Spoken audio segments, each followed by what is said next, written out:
No compromise in violence. No compromise or violence. Okay. No compromise in violence. As violent as ever. Okay. It's gonna be a violent film.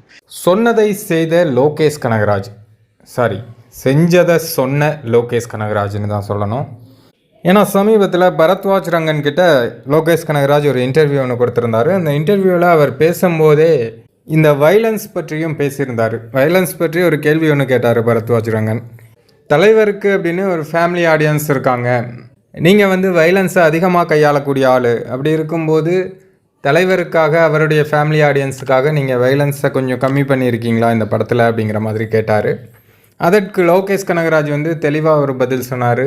இல்லை, no compromise இன் violence அப்படின்னு சொன்னார். So வைலன்ஸை வந்து கொஞ்சம் கூட கம்மி பண்ணலை.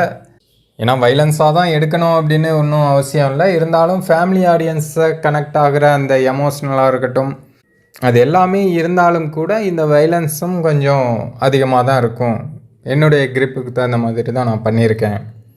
வழக்கமான என்னுடைய ஃபார்மேட்டில் இருந்தும் கொஞ்சம் நான் மாறியும் பண்ணியிருக்கேன். இந்த படத்தில் வந்து கன் யூஸ் பண்ணல, ட்ரக்ஸ் யூஸ் பண்ணல, கடோன் இல்லை, இந்த மாதிரி எந்த விஷயமும் பண்ணாமல் இந்த வைலன்ஸ் வந்து தேவைப்பட்டதுனால நாங்கள் வச்சுருக்கோம்.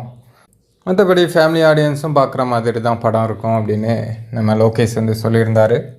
லோகேஷ் சொன்னது மாதிரியே இப்போது வந்து வைலன்ஸ் ரொம்ப அதிகமாக இருக்கிறதுனால ஏ சர்டிஃபிகேட் கொடுத்துருக்காங்க கூலி திரைப்படத்துக்கு. இது வந்து கூலி படத்துக்கான எதிர்பார்ப்பை இன்னும் எகிர வச்சிருக்கு அப்படின்னு தான் சொல்லணும்.